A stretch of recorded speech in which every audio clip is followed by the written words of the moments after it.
Ladies and gentlemen, we'd like to present to you Thomas Dooley, the next coach of the Bangladesh national men's team.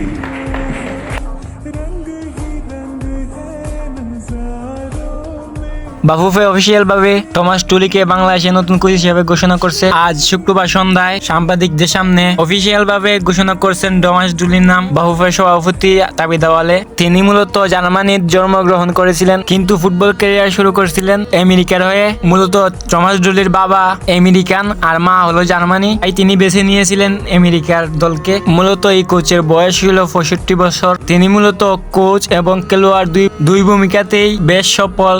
Thomas ডুলি 2011 সাল থেকে 2014 সাল পর্যন্ত যুক্তরাষ্ট্র জাতীয় দলের প্রধান কোচ ইরগন কেসলিম্যানের সহকারী কোচ হিসেবে কাজ করছিলেন। এরপরে 2 মেয়াদে ফিলিপাইন জাতীয় দলের দায়িত্ব পালন করেন। তার কোচিংয়ে অপরাজিত থেকে এশিয়া কাপের মূল পর্বে জায়গা করে নেন ফিলিপাইন।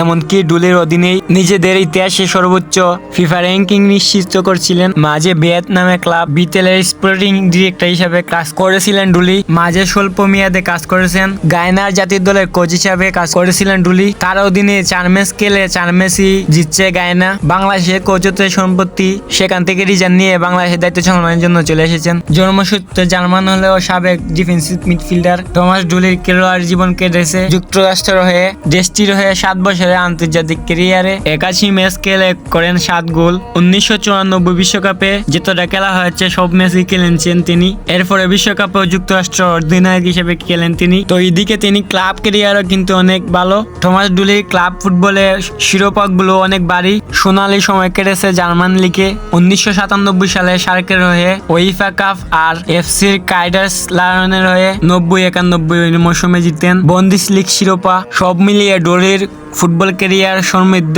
তিনি অনেক ভালো দেশ হয়ে খেলেছেন, অনেক ভালো ক্লাবের হয়েও খেলেছেন। আমরা অনেক হাই প্রোফাইল কোচকে হারিয়ে এখন পাইছি টমাস ডুলিকে। এখন দেখবার পালা টমাস ডুলি কি করতে পারেন বাংলাদেশের হয়ে। আশা করা যায় আমজাদুদ্দিনদেরকে নিয়ে আগামী এশিয়া কাপ এবং বিশ্বকাপে কোয়ালিফাই করবেন। তো সামনের মাসে 5 জুন সান মেরিনোর বিপক্ষে বাংলাদেশের হয়ে কোচের দায়িত্ব সামলাবেন। এখন দেখবার পালা 5 জুন সান মেরিনোর বিপক্ষে কি বাংলাদেশ জিততে পারে কিনা।